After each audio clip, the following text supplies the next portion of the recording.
오늘 하나님께서 우리에게 주시는 말씀은 에스라 10장 6절에서 12절 말씀입니다. 에스라 10장 6절에서 12절 말씀을 한마음 한 목소리로 함께 읽겠습니다. 같이 읽겠습니다.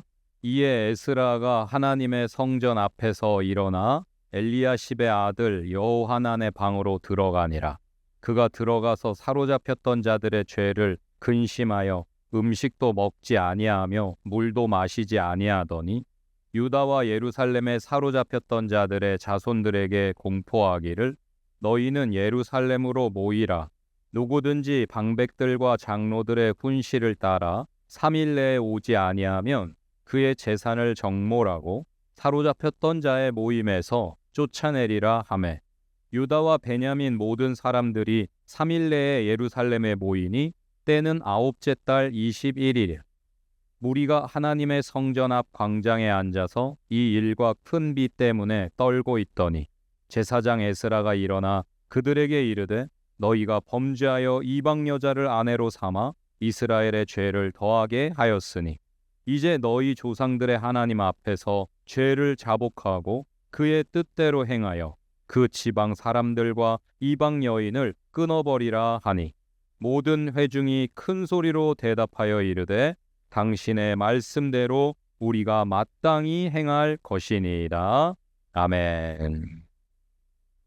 이 본문 말씀과 함께 예배가 되는 삶은 중보기도로 새 희망을 피워내는 이라는 제목으로 말씀 함께 나누기 원합니다. 에스라는 이제 통곡의 장소를, 기도의 장소를 옮깁니다.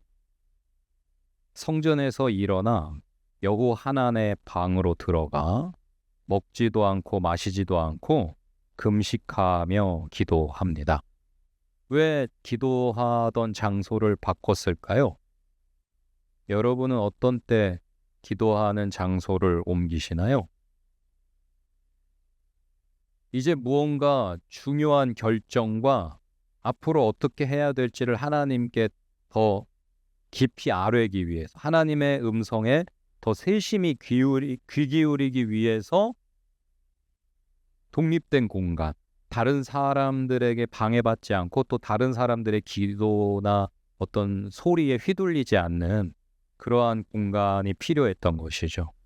그래서 함께 통성으로 기도하던 그 자리에서 혼자서 더욱 깊이 기도할 수 있는 자리로 간 것입니다. 얼마 동안 그렇게 했는지는 기록되어 있지 않습니다. 언제까지 했겠습니까? 네, 하나님께 응답 받을 때까지 기도했겠죠. 기도를 마치고 에스라는 확신에 찬 표정으로 담대하게 이스라엘 전체에게 공포합니다. 그 공포한 내용이 오늘 본문에 나오고 있는데요. 7, 8절에 나오고 있죠. 한번 같이 읽어보겠습니다. 에스라가 복방에 들어가 가지고 하나님과 독대하여 깊이 기도한 다음에 하나님의 뜻이 분명하다고 확신을 하고서 이스라엘 전체 회중에게 담대하게 공포한 내용이 무엇인가 같이 읽어보겠습니다.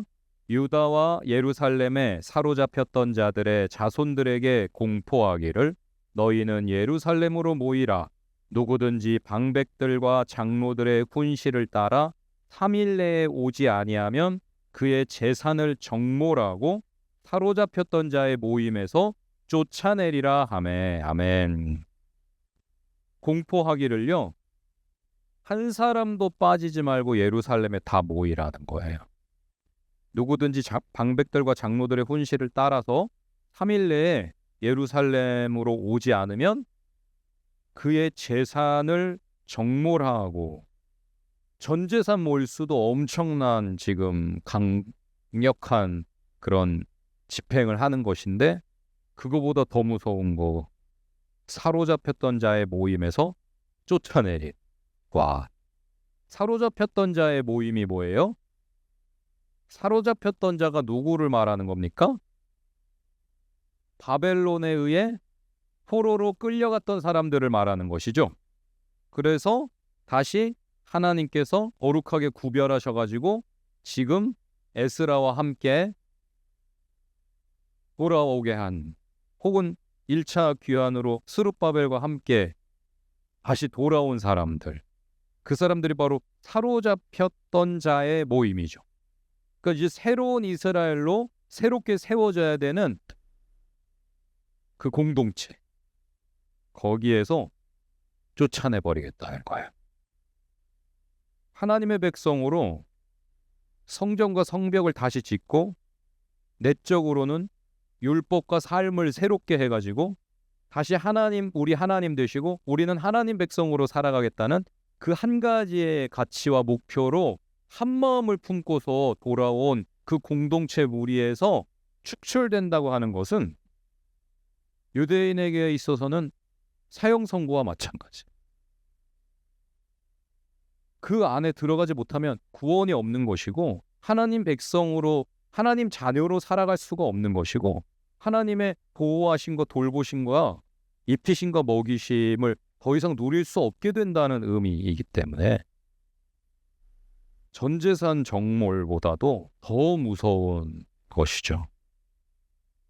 사로잡혔던 자의 모임에서 쫓아내리라. 모였겠어요? 안 모였겠어요? 네. 야, 모일 수밖에 없겠죠. 네. 에스라에게는 페르시아의 황제가 준 공권력이 있어요.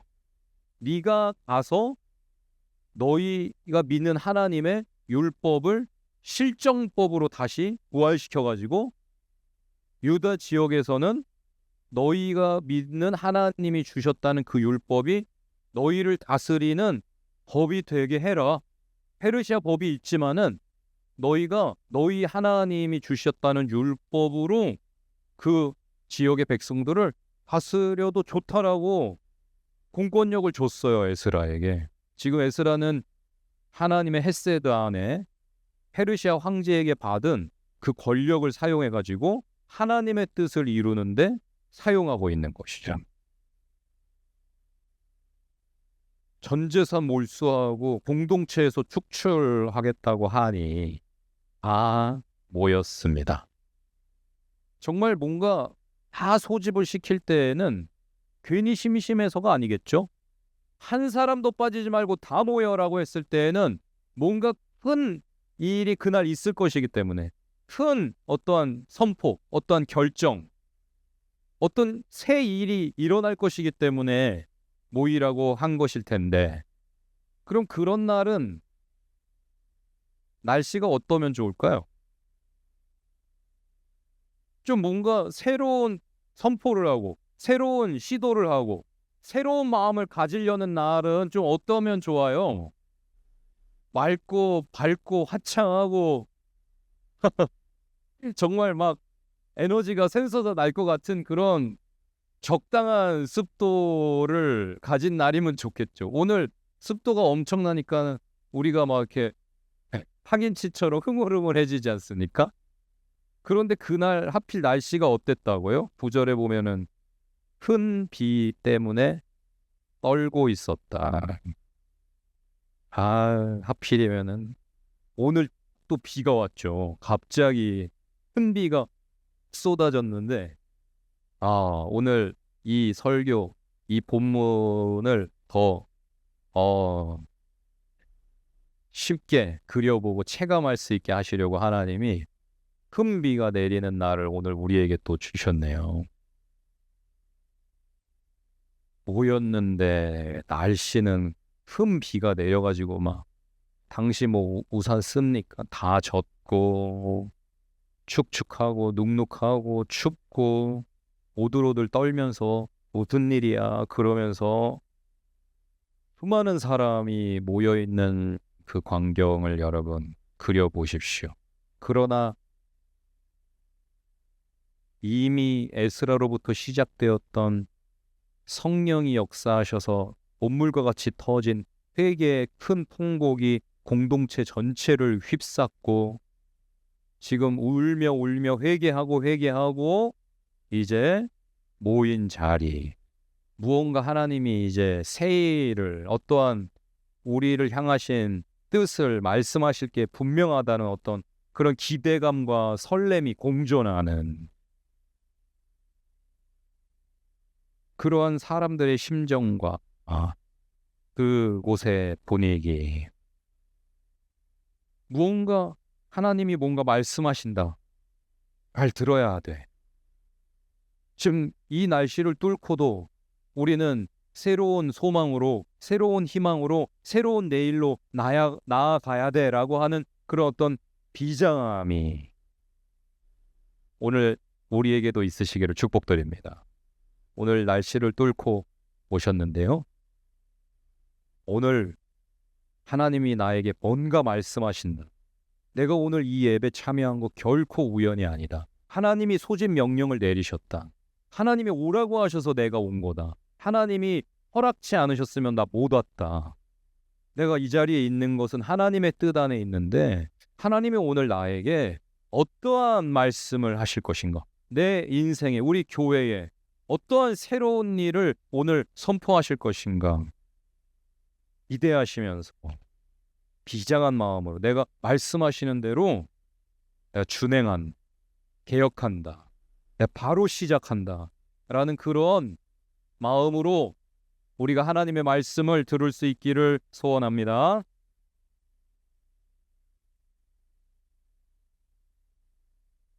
에스라가 모이게 한 내용을 말하는데요. 10절, 11절입니다. 같이 읽어보겠습니다. 10절, 11절. 제사장 에스라가 일어나 그들에게 이르되 너희가 범죄하여 이방 여자를 아내로 삼아 이스라엘의 죄를 더하게 하였으니 이제 너희 조상들의 하나님 앞에서 죄를 자복하고 그의 뜻대로 행하여 그 지방 사람들과 이방 여인을 끊어버리라 하니 아멘. 와, 무언가 크게 공동체로서 회개하고 지금 모인 자리라서 무슨 엄청 좋은 소리만 들을 거는 아니겠지라고 하고 왔는데도 에스라를 통해 하나님이 들려주시는 말씀은, 집행하라고 하시는 명령은 쉽지 않은 내용이에요. 너희가 범죄하였다라고 하나님이 선포하시면서 그 핵심을 분명하게 말씀하시는 거예요. 두루뭉실하게 죄 회개해 이게 아니고 네가 한 이 죄 돌이켜 회개해라고 하시는. 뭔 말씀하시는가 봤더니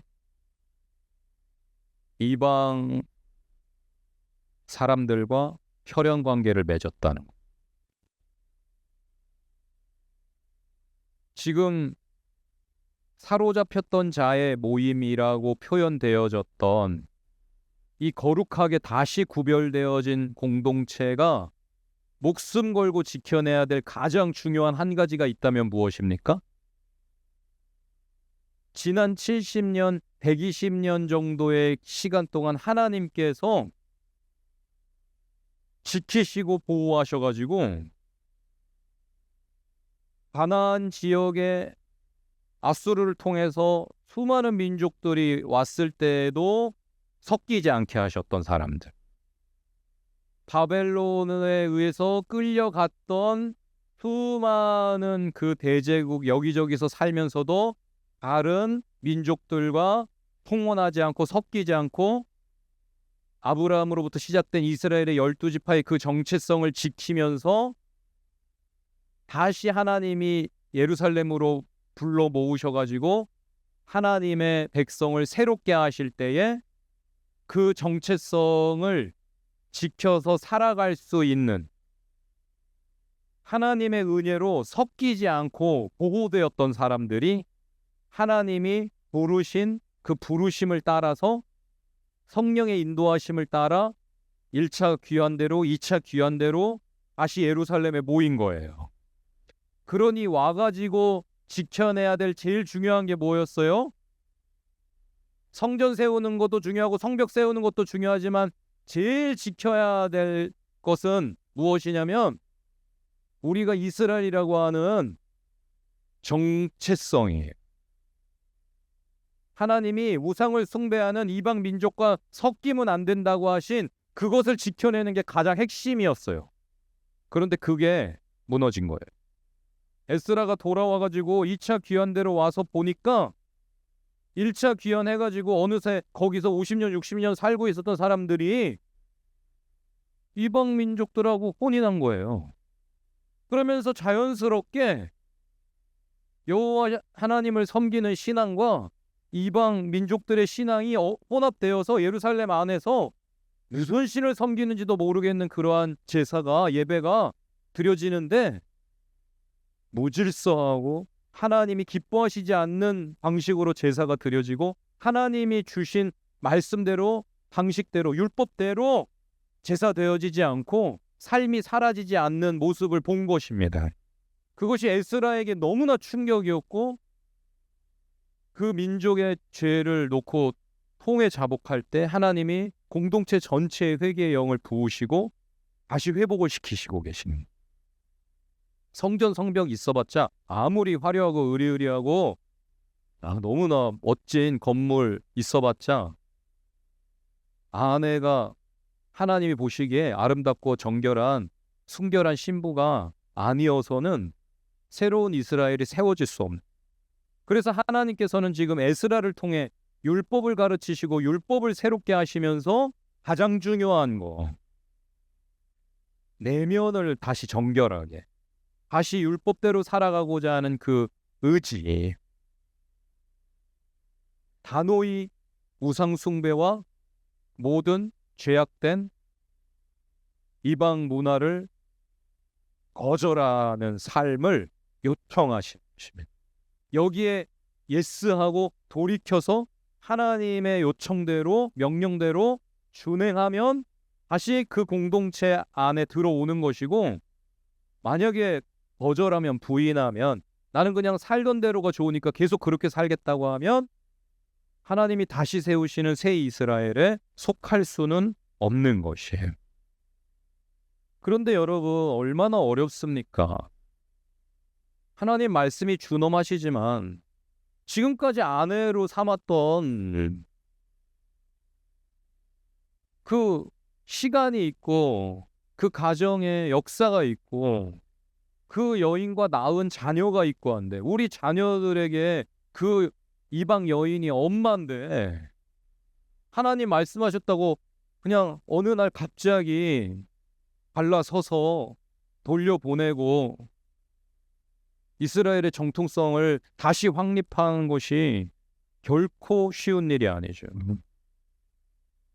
정말 하나님이 하나님의 영으로 사로잡으셔서 하나님의 백성을 구별하셔서 세우시기 위해, 하나님의 백성은 결코 하나님과 다른 우상을 겸하여 섬기지 않는 것을 보여주는 새 이스라엘이 반드시 필요하셨기 때문에 하나님께서는 저러한 명령을 내리신 것입니다. 쉽지 않은 일이지만 반드시 되어져야 하는 일이죠. 얼마나 항의가 거셀지 반대가 심할지 알기 때문에 에스라로서도 독방에 들어가서 참으로 하나님의 뜻이 분명한지를 확인하고 하나님에게 제가 하나님 말씀대로 살 수 있도록 도와달라고, 용기를 달라고 기도해야 하는 시간이 필요했던 것이죠. 이 본문 말씀을 놓고서 우리가 조심해야 될 것은, 이방 여인과 통혼하지 말고 통혼했거든 끊어버리라는 이 본문을 이 시대적인 어떤 그런 상황과 문화와 하나님께서 참으로 원하시는 바를 제대로 발견하지 않고 그냥 이것을 그냥 문자 그대로 요즘 우리에게 적용을 하는 그러한 잘못을 범하지 않도록 우리가 조심해야지 됩니다. 어떤 목사님께서 이렇게 설교를 하셨어요. 이 본문으로. 이거 봐라, 하나님이 이방 민족하고 통혼하는 거 그 맛이지 않냐? 그러니까 국제 결혼은 안 돼. 한국 사람 아닌 사람들하고 결혼하는 거 잘못이라고 그렇게 설교를 하셨어요. 국제 결혼을 했던 성도들이 상처를 받았겠죠. 시험에 들었겠죠. 이혼해야 되나 고민하게 되었겠죠. 여러분, 그런 말씀이 아닙니다.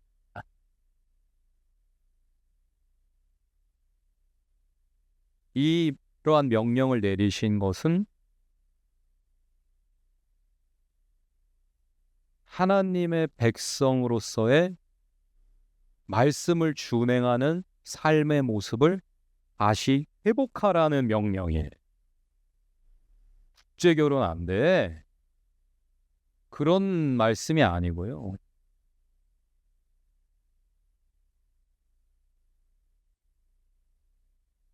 너희 삶 속에, 마음 속에 어느새 스며들어와서 섞여 있는 모든 우상을, 거짓된 주장들을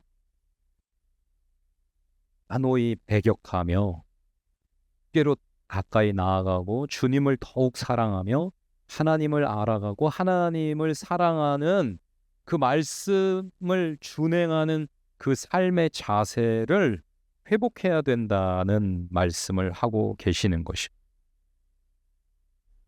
그 뜻대로 행하여가 중요합니다.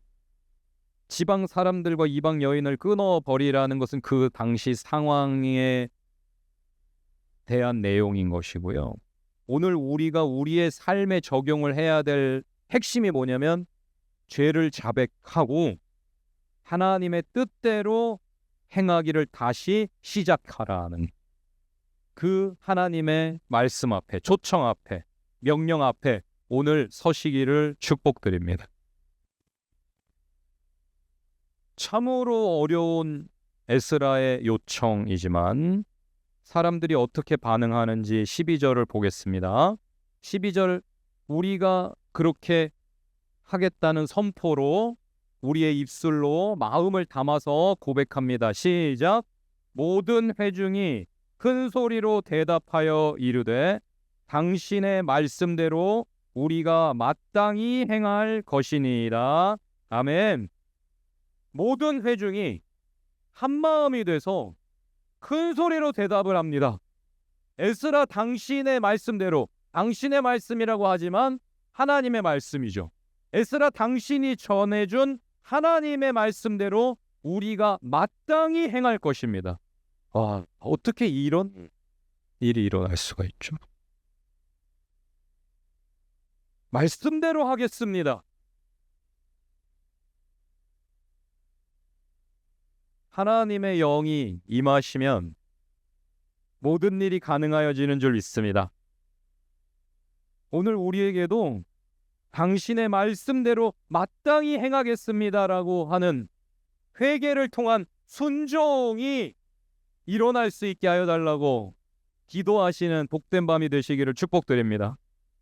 죄를 회개한다는 것은 구체적인 실행으로 연결이 되는 것을 말하는 거예요. 그냥 교회 와서 예배 시간에 회개하자니까 회개 기도를 하고서 삶은 전혀 바뀌지가 않았는데 나 회개했어요 라고 한다면 그것은 잘못 말한 거, 회개한 거 아니에요.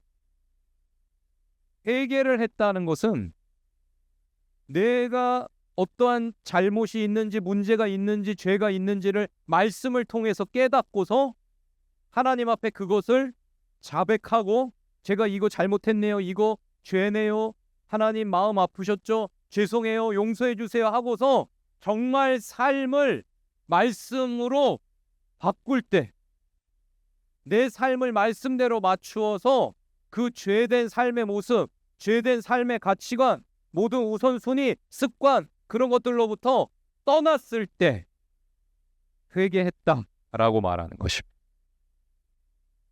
오늘 저와 여러분, 우리 은혜로운 공동체 안에 하나님의 말씀이 임할 때 제가 말씀대로 마땅히 행하겠습니다라고 기도하고서 정말 삶을 그렇게 변화시켜 하나님의 백성의 지위와 권세와 영광과 하나님 아버지의 그 사랑을 참으로 누리면서 살아가시는 회개가 참으로 이루어진 공동체, 우리 은혜로운 교회가 되시기를 축복드립니다.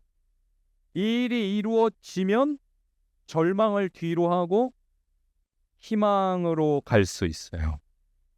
하나님께서 놀라운 새 일을 행해 주실 때에는 언제냐면은 우리가 참으로 마음으로부터 믿어 회개하고서 삶을 변화시키면서 의에 이를 때에 하나님의 나라가 우리 가운데 임합니다.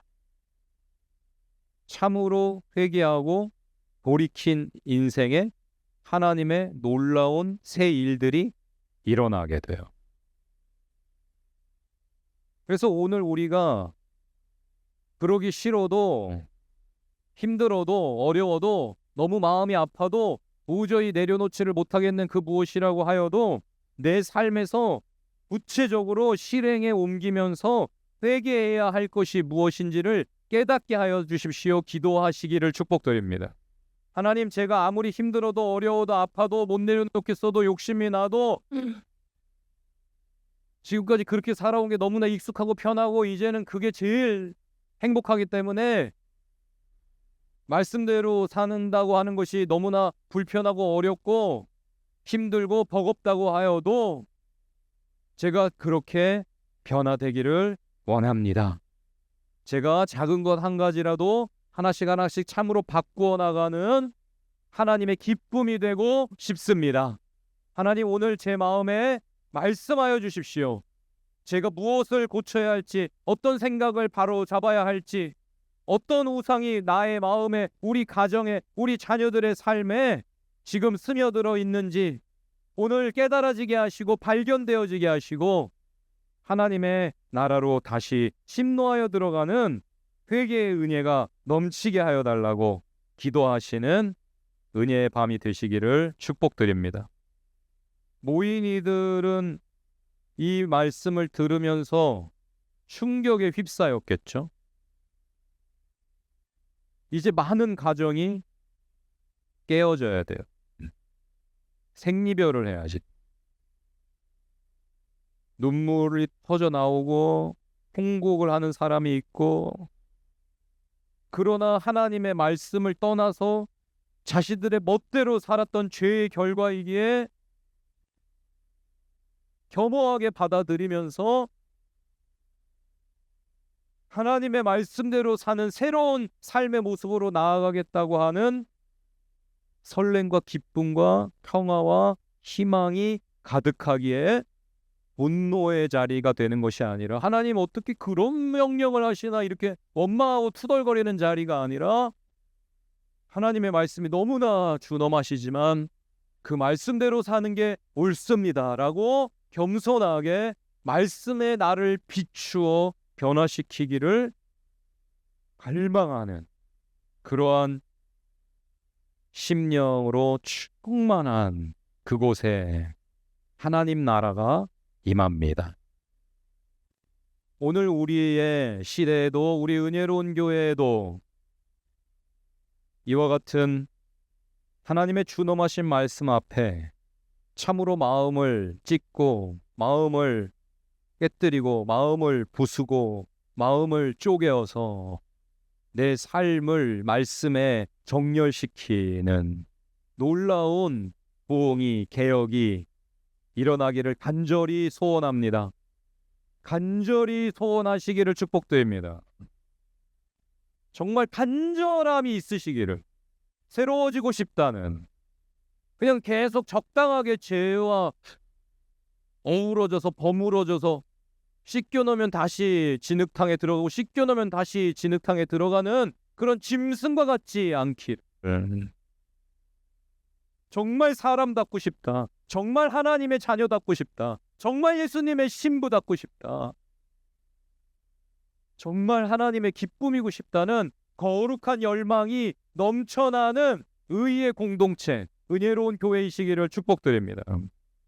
성도들의 품격과 자존심을 훼손하고 우리 기독교의 정체성을 위협하는 이 세상의 세력과 문화와 가르침과 모든 우상에 대해서 우리는 저항하고 새롭게 바꿔낼 수 있어야 할 것입니다. 오늘 이 에스라엘 시대에 하나님이 일으키신 이 놀라운 부흥이 개혁이 우리에게도 일어나기를 간절히 소원합니다. 우리 은혜로운 교회 예배에 일어나기를 소원합니다.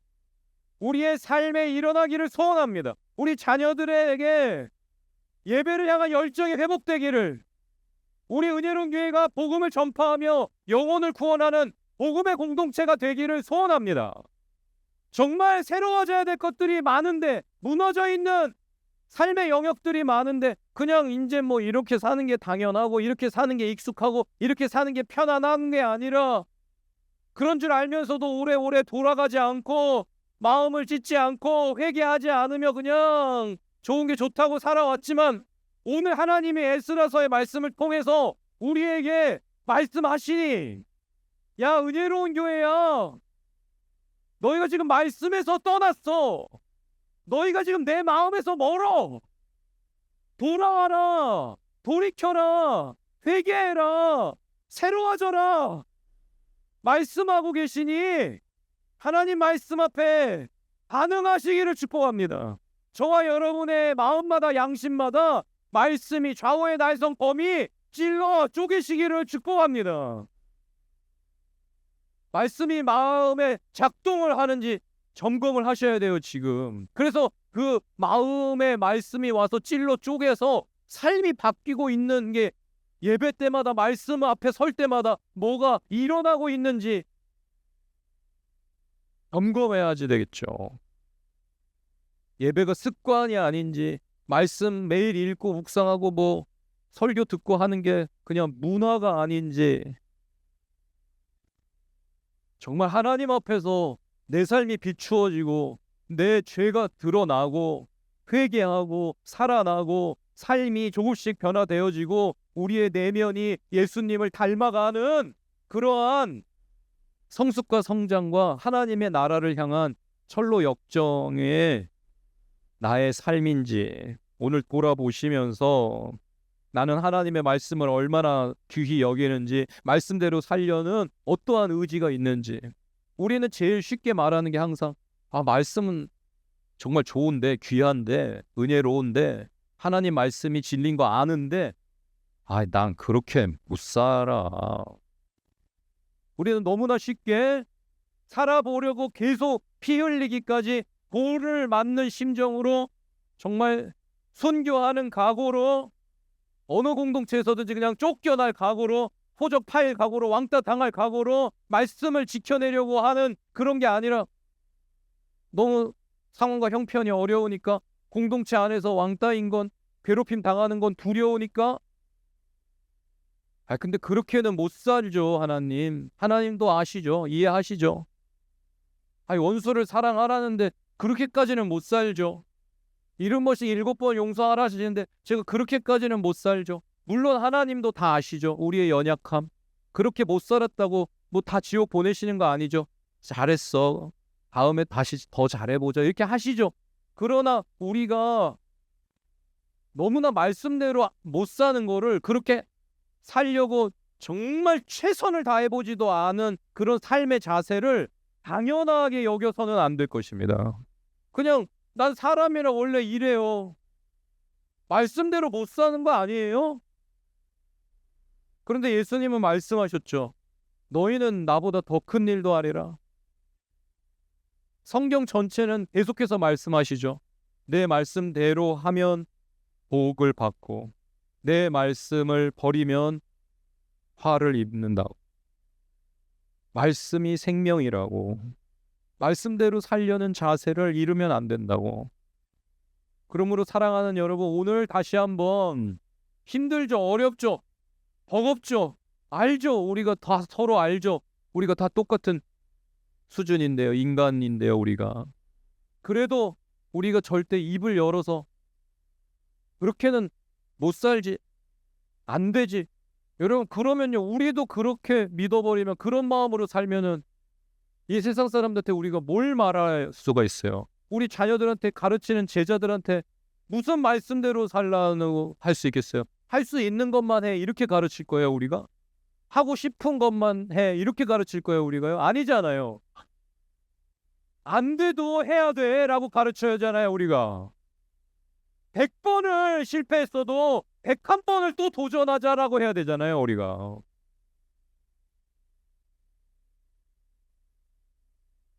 포기할 수는 없잖아요, 우리가. 말씀대로 사는 거를, 전도하는 삶을. 말씀대로 살아보자. 스승인, 부모인 나도 힘들지만 어렵지만 오늘 또 한 번 도전해. 도전하자라고 가르쳐야죠. 그러니 여러분, 입술을 지키세요. 입술을 지키고 눈물 뚝뚝 흘리면서 인내하고 오래 참고, 안 되면 또 도전하고, 안 돼도 또 되게 하려고 하면서 하나님의 기쁨이려고, 하나님의 뜻을 이루어내려고 우리가 살아가는 그 작은 삶의 도전들, 땀방울, 눈물방울, 사랑의 기도, 작은 것 하나를 실천해 보려고 하는 그 하나님을 향한 진실한 사랑의 마음을, 하나님을 감동시키셔서 하나님께서 되어지게 강권해 주시는 능력의 일꾼들이 될 줄 믿습니다. 내 의지로, 내 능력으로, 내 오래 참는 인내심으로는, 내 마음과 감정과 기분으로는 절대 못하는 것도요, 성령이 딱 붙들어 주시면 돼요. 용서할 수 없는 게 용서되고요, 참을 수 없는 게 참아지고요, 사랑할 수 없는 사람을 사랑할 수 있게 되고요, 내 가진 힘과 능력으로, 지식으로는 할 수 없는 거 할 수 있게 지식을 주시고, 능력을 주시고, 힘을 주시고, 용기를 주시는 줄 믿습니다.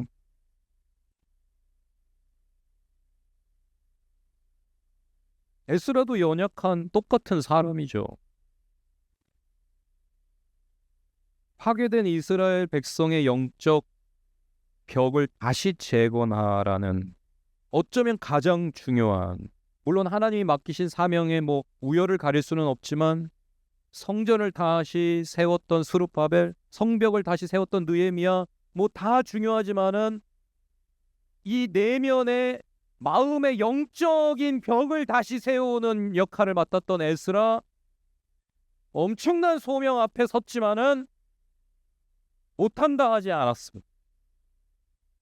그 역할을 맡기시려고 하나님은 에스라의 평생에 페르시아에서도 계속해서 말씀을 연구하고 준행하고 가르쳐서 사람들이 하나님의 말씀대로 사는 것을 자신의 삶의 이유로, 살아도 그것을 위해, 죽어도 그것을 위해 말씀을 연구하고 준행하여서 가르치는 그것을 삶의 존재의 이유로 삼고 살도록 에스라의 평생에 하나님이 함께 하시면서 간섭하시고 길러주시고 가르쳐주시고 성장케 하셨지만, 그렇다고 하나님이 맡기신 사역이 쉬운 사람은 없어요.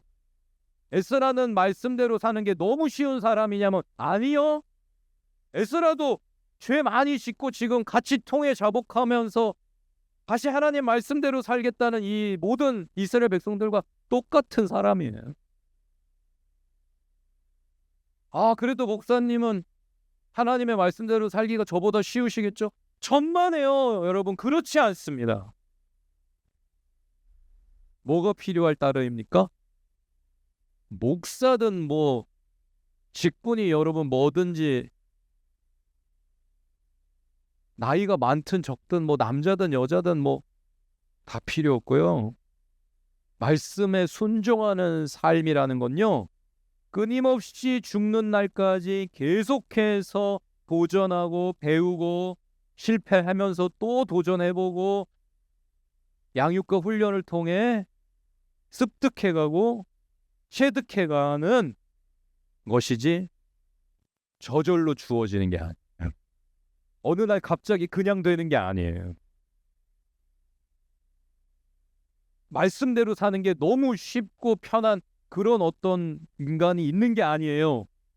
어떤 사람이 우리가 볼 때 너무 말씀대로 그냥 하나님 뭔 말씀만 하시면 그냥 척척 순종하는 어떤 사람이 있을 수 있어요. 에스라와 같은.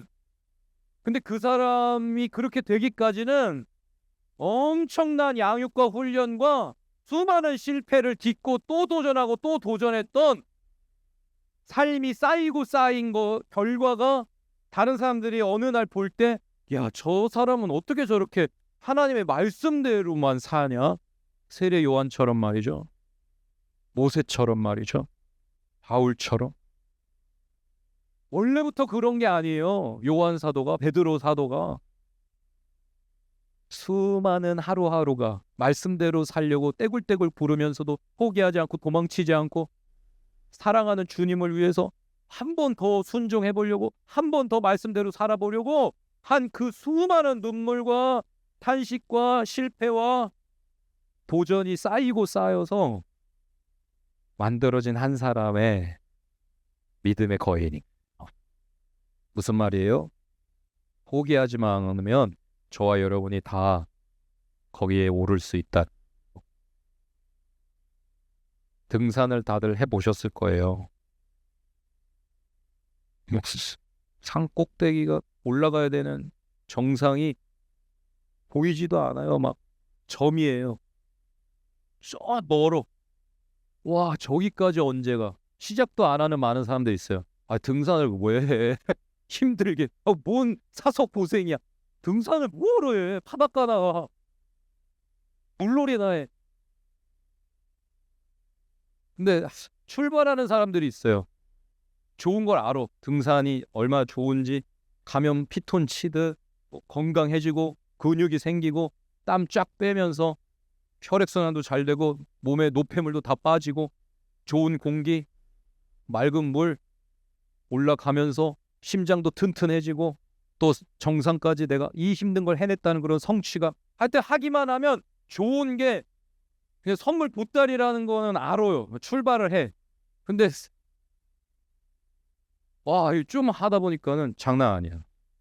와, 더워, 땀나, 짜증나, 목말라, 배고파. 뭐 겨울엔 너무 추워, 여름엔 너무 더워. 뭐 벌레 막 날라다녀, 막 발에 막 뭐 자꾸 채여. 아유, 힘들다. 그냥 돌아가자. 30분 하다가 그냥 1시간 가다가 중간에 포기해. 포기. 근데 꾸역꾸역 똑같이 힘들다니까요. 누구나 등산을 100번 한 사람이나 한 번 한 사람이나 두 번째 다시 도전하든 101번째 다시 도전하든 또 힘들어. 똑같이 힘들어요. 제가 팔굽혀펴기를 매일 26개를 해요. 우리 생각에는 첫째 날보다 둘째 날 좀 더 편해지고 일주일에 좀 더 편해지고 한 달 뒤에는 좀 많이 편해져야지 될 것 같잖아요. 근데 할 때마다 하기가 싫어요. 할 때마다 할 때마다 힘들어요. 하기가 싫어요. 근데 또 해요. 몰라. 그러고 또 해요. 정말 실력이 안 느는 것 같이 조금씩 늘어요. 여러분 포기 안 하고 한 걸음 한 걸음 이런 어려움 저런 난관을 돌파하면서 서로 도와가면서 부축하면서 포기를 안 하면은 아무리 멀어도 아무리 높아도 포기를 안 하면 도달하는 줄 믿습니다. 하나님의 말씀대로 사는 거룩과 경건으로 옷 입은 참으로 하나님이 기대하시는 하나님의 백성. 예, 어려워요. 쉽지 않아요. 많은 사람이 그렇게 못 살아요.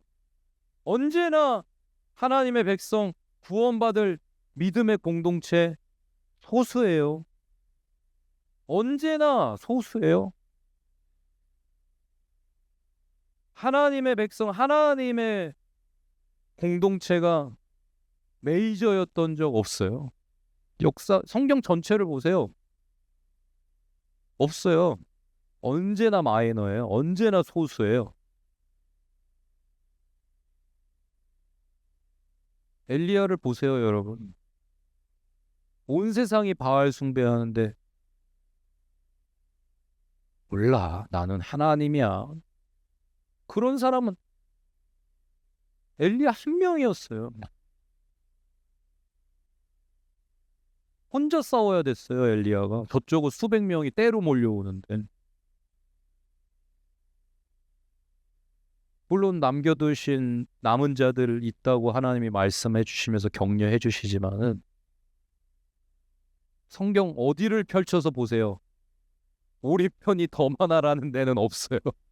어느 나라하고 싸우든 우리 이스라엘 군대가 훨씬 많아서 쉽게 이겼다, 이런 건 없어요. 하나님의 뜻대로 하나님의 백성으로 교회로 성도로 사는 이상 우리가 주님 앞에 가고 주님 다시 오셔서 정말 왕노릇 하시면서 우리한테 약속하신 그 영광과 번세와 승리와 연료관을 주시기 전까지 우리가 이 세상에서 영적 싸움을 하는 동안에 우리 편이 더 세서 우리 편이 더 부자라서 우리 편이 훨씬 압도적인 힘과 무기를 가져서 쉽게 믿음의 하루가 사라지는 날은 없어요. 쉽게 세워진 교회는 없어요. 쉽게 되는 전도는 없어요. 쉽게 되는 말씀의 순종은 없어요. 그래서 성령님이 도와주십니다. 말할 수 없는 탄식 가운데에 우리의 연약함을 아시고 성령이 친히 중보하시며 친히 대신 울어주시면서 우리의 연약함을 감찰하시면서 승리할 수 있도록, 말씀대로 살 수 있도록, 열매 맺을 수 있도록, 예수님과 계속 접붙임 바 있을 수 있도록 성령님이 우리 곁에 떠나시지 않고 졸지도 주무시지도 않고서 매일매일 도와주십니다. 그 성령님을 의지하면서 순종하려고 마음을 먹고 나아갈 때 기적이 일어납니다. 이길 수 없는데 이겨요. 다윗이 골리앗을 이겨요. 이스라엘이 주변에 수많은 이길 수 없는 대적들을 이깁니다. 이스라엘이 애굽을 이기고 탈출을 해요. 이스라엘이 바벨론을 이겨요. 이스라엘이 블레셋을 이겨요. 이길 수 없는데 이겨. 포기를 안 했기 때문에, 말씀을 붙들었기 때문에, 하나님 없으면 집니다, 죽습니다라는 걸 알기 때문에. 근데 오늘날 많은 교회와 성도들은 어떻다? 하나님 없어도 돈 있으면 됩니다. 하나님 없어도 우리 쪽수 많으면 됩니다. 하나님 없어도 부동산 있으면 됩니다. 뭐 이런 식이니까 우리의 마음이, 믿음이, 가치관의 우선순위가 내 삶을 뭘로 지킬 거야가 정말 하나님이 아니라 다른 이방 민족들과 같이 우상을 숭배하는 자들과 같이 돈을 의지하니까, 집을 의지하니까, 직장을 의지하고, 내 건강을 의지하고, 이 세상에 무언가를 의지하고서는 안전하다고 착각하니까, 그걸로 이길 수 있다고 생각하니까 이기질 못하는 거예요. 왜냐하면 그런 것들은 주님 다시 오실 때까지 무조건 사단 쪽이 더 세요. 더 많아요. 더 높아요. 우리가 이길 수 없는데 이길 한 가지 무기는요, 돈이 아니에요. 권력이 아니에요.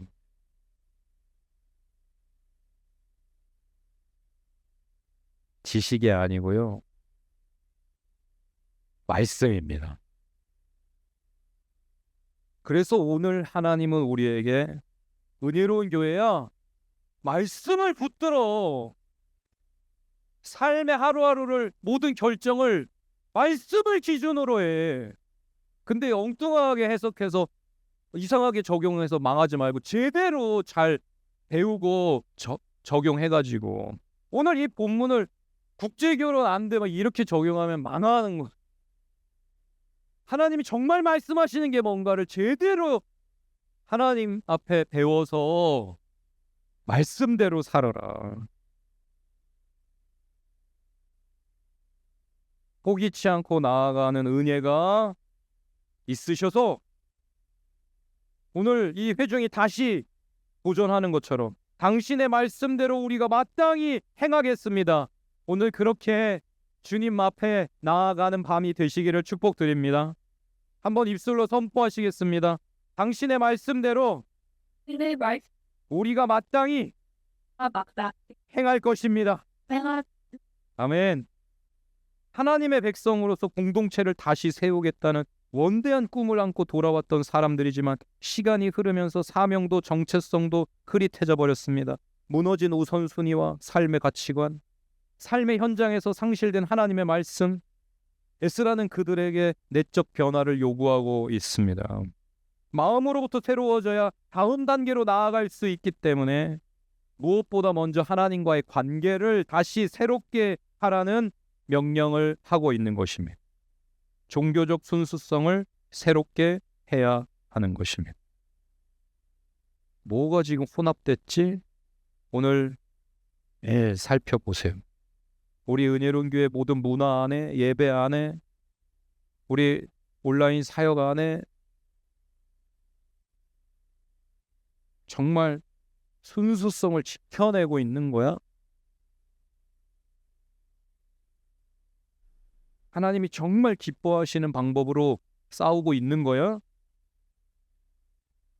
죄와 싸우겠다는 믿음의 의지가 살아나시기를 축복드립니다. 죄에게 맨날 얻어터지고 와서 잘못했어요 밖에 할 말이 없는 그런 공동체가 아니라 싸워서 이기고 돌아와 하나님 앞에 승전 보고를 할 수 있는 우리 은혜로운 교회가 되시기를 축복합니다. 중보의 기도와 회개의 기도로 시작됩니다.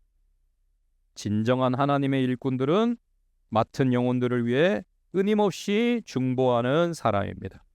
진정한 하나님의 일꾼은 끊임없이 맡은 영혼들을 위해 중보하는 사람입니다. 여러분 맡으신 대로 세론들을 위해, 중고등 푸른교회를 위해, 유초등 푸른교회를 위해, 청년들을 위해, 은혜로운 교회 연약한 자들을 위해, 기도가 필요한 이웃들을 위해, 전도해야 될 이웃들을 위해서 하나님이 마음에 품게 하신 그 영혼을 놓고 포기함이 없이 중보하는 저와 여러분이 되시기를 축복드립니다. 중보기도로 새 희망을 피워내는 은혜로운 교회가 될 줄 믿습니다. 새 희망은 어디서부터 피어나냐면 중보기도, 사랑이 가득 담긴 기도로부터 새 희망이 피어납니다. 새로운 일이 일어나요. 새로운 일이 일어납니다. 저는 요즘 우리 이다빈 형제만 보면은 너무 감사하고요, 행복합니다. 몇 년 동안 주일 예배에도 나오지 못하고 있던, 하나님을 멀리 떠나 있던 우리 다빈 형제가 저와 여러분이 포기하지 않고 다빈 형제를 사랑하는 마음으로 계속해서 기도하였더니, 중보기도를 했더니 하나님이 하나님의 때에 그 심령을 흔들어 회개하게 하셔가지고 자신의 죄가 깨달아지게 하시고, 내가 하나님 떠나서 살았다, 내가 말씀 없이 살았다는 것이 깨달아지면서 이제는 자신의 삶을 말씀을 기준으로 다시 새롭게 정렬하려고 하고, 수요 예배, 금요 예배, 주일 예배 힘쓰면서 수요 예배 와서 가면서 말이죠, 목사님 제가 금요 예배 못 나옵니다. 금토일 일정이 있어가지고 못 나오는데 다음 주에 오겠습니다. 못 나오면 왜 못 나오는지, 그냥 뭐 안 나오는 게 아니고 예배가 내 삶의 우선순위가 맞는데요, 어쩔 수가 없어서 제가 못 나오지만 온라인 예배 드리고 다음 주에는 꼭 오겠습니다. 그냥 오면 오고 안 오면 안 오는 게 아니라 우리가 함께 서로의 곁을 지켜야 되는 영적 군대로서, 제가 못 오는데 왜 이러이러해서 못 오는 거고 제가 반드시 제 자리를 지키겠다는요, 그 말 한마디가요, 저한테 이상하죠, 너무 위로가 되더라고요. 너무 격려가 되더라고요. 아, 마음이 여기 있구나가 느껴지니까 말이죠. 심지어 여기 와 있는데도 마음이 안 느껴지는 사람들도 있어요. 여기 와 있는데도 지금 함께 예배하는지 모르겠는 사람이 있어요. 그런 마음도 있어요. 근데 여기 없어도 지금 그 성도의 마음은 여기 함께 있지, 그래서 격려가 되고 응원이 되는 그런 성도가 있습니다.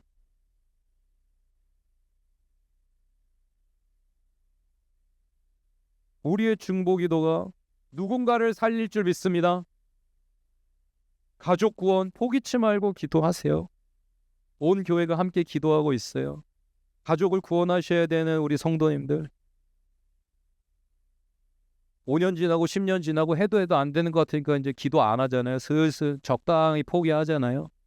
되겠어 싶죠. 막 마음에. 우리 엄마가 예수 믿을 날이 오겠어? 우리 아빠가 구원받고 천국 갈 일이 있겠어? 그렇게 말 안 듣는 동생들이, 지 살기 바쁜 언니 오빠가 무슨 예수 믿겠어? 이제 우리가 슬슬 포기해요. 우리 가족이 무슨 예수를 믿겠어? 근데 여러분, 우리가 그렇게 우리 마음에서부터 기면요, 포기하면요, 그 영혼들 방법이 없어요. 절대 포기하면 안 됩니다. 하여튼 예배고 말씀이고 가족 구원이고 절대 포기하면 안 되는 거는요, 여러분, 절대 포기하지 맙시다. 될 때까지. 오늘 에스라가 응답 받고 기도의 자리에서 나온 것처럼 될 때까지. 안 돼도 또 다음날 또 시작. 안 돼도 또 다음날 또 시작. 제가 며칠 전에 다이어트 포기했다가 다시 올라갔더니 다시 83이 됐길래 아우 몰라 다이어트 안 해. 그랬다가 다음날 다시 시작. 해야 되니까요. 계속 비만이어선 비만이 모든 성인병의 출발이기 때문에 다이어트 해야 돼. Please. 안 되지만 너무 힘들지만 해야 되니까 다시 도전. 다시 도전. 전도 어렵지. 그래도 안 해야 돼. 해야 돼. 다시 도전. 다시 도전. 만나는 사람마다 어제 에어컨 고치러 오신 기사님도 전도하고 그 전날 상가 폐기물 치우러 오신 분도 전도하고. 포기는 말아야 돼요. 우리가요. 못해도 잘할 줄 몰라도 해도 열매도 없어도 포기는 없어야 돼요. 포기하면 끝이에요. 포기하면 교회도 성도도 아무것도 아니에요. 제자도 아니고 신부도 아니고. 마음속에 주님을 사랑하는 마음과 주님이 기뻐하시는 삶을 살고 싶다는 마음은 늘 살아 있어야 됩니다. 그 불꽃에서부터 뭐라도 새 일이 이루어집니다.